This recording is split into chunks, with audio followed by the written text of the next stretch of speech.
আসসালামু আলাইকুম। হে বিশ্ববাসী, আমি নুসরাত জাহান সামিয়া আবার আপনাদের সামনে উপস্থিত হইলাম বিশ্বদাত্রী জ্ঞান সঞ্চার দরবার শরীফ হইতে আমার পিতা গ্রন্থ থেকে একটি আলোচনা নিয়ে। সকলে আমার আলোচনাগুলো মনোযোগ সহকারে শুনবেন। আজকে আমি আপনাদের সামনে যে আলোচনাটি করব সেই আলোচনাটির হেডলাইন হলো শবে কদর কি। শবে কদর নিয়ে কিছু তত্ত্ব আলোচনা। শবে কদর কি? শবে কদর হলো এক সম্মানিত রাত, যেই রাত্রিতে নবীজির কাছে কোরআন নাজিল শুরু হয়েছিল। ওহি ইলহাম দ্বারা সেই রাত্রিটি শবে কদর রাত্রি ছিল বা সম্মানিত রাত্রি ছিল। আর সেই সম্মানিত রাত্রিটি আমরা বছরে একবার পালন করে থাকি। তাহলে বোঝা গেল এই শবে কদর আমরা পালন করিয়া থাকি, সেই শবে কদরের রাত্রিটি ছিল নবীজির। তাহলে আমি যাহা বুঝতে চাই তাহা হলো আল্লাহ নবীজিকে দোস্ত বলে ডেকেছিল।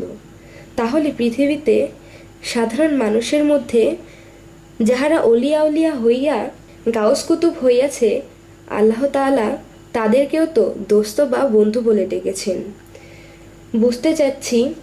বুঝতে চাচ্ছি অলিয়া উলিয়াদেরও তো শবে কদর আছে। সেই শবে কদর মানুষের জীবনেও কামাই করিয়া নিতে হবে। আপনি যদি কামাই করে নিতে পারেন তাহলে আপনার কাছেও শবে কদর বা সম্মানিত রাত্রি আসতে পারে।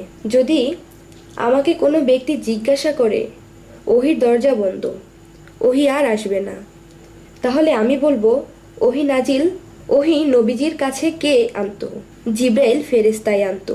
তাহলে নবুয়াত শেষ হইয়া গিয়াছে, সাথে সাথে ওহিও কি শেষ হইয়া গিয়াছে? না, এখনো ওহি শেষ হয়ে যায় নাই। কেননা নবীজির মানবদেহটা ইন্তেকাল করিয়াছিল আর নবুয়াতও খতম হইয়া গিয়াছিল। যে জিব্রাইল ওহি আনতো সে তো এখনো ইন্তেকাল করে নাই। আপনার কথাই যদি সত্য হয় তাহলে জিব্রাইল এখন কি করে? আল্লাহ তাআলা কি জিব্রাইলকে আকাশে বসাইয়া রাখিয়াছেন? না, একদম না। কখনো অলিয়া উলিয়াদের কাছে জিব্রাইলের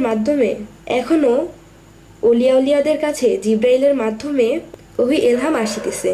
নবুয়াতের যুগে নবী পয়গম্বর যাহারা ছিল তাহারা ইলহাম দ্বারা শিষ্য ভক্ত বা সাহাবাদেরকে পরিচালনা করত এবং শিক্ষা দিতেন।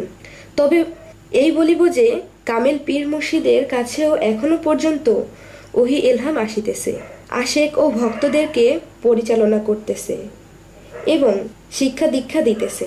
যেমন ওহি ইলহাম প্রাপ্ত ছাড়া নবী পায়গম্বর হইতে পারে না, তেমন পীর আউলিয়াদের কাছে যদি ওহি ইলহাম না আসে তাহলে তারাও পীর আউলিয়া হইতে পারে না। তাহলে আমরা যদি সাধন ভজন কর্ম আমল করতে থাকি তাহলে আমাদের জীবনে একদিন আল্লাহর তরফ হইতে ওহি ইলহাম আসা শুরু করবে। আর তখনই আমরা এরপর হইতে আল্লাহর পক্ষ হইতে প্রতিদিনের খবর প্রতিদিন পাইতে শুরু হইয়া যাবে। ততদিন পর্যন্ত আল্লাহর তরফ হইতে কোনো খবর বা ওহি পাব না। তাই বলি, আল্লাহ আমাদেরকে তৌফিক দান করুন যেন আমরা শবে কদর লাভ করিতে পারি। এই বলে আমি আমার আলোচনা শেষ করছি। সকলে ভালো থাকবেন, সুস্থ থাকবেন এবং আমাদের ভিডিওগুলো যদি আপনাদের ভালো লাগে আমাদের চ্যানেলটিকে সাবস্ক্রাইব করে আমাদের সাথেই থাকবেন। আল্লাহ হাফেজ।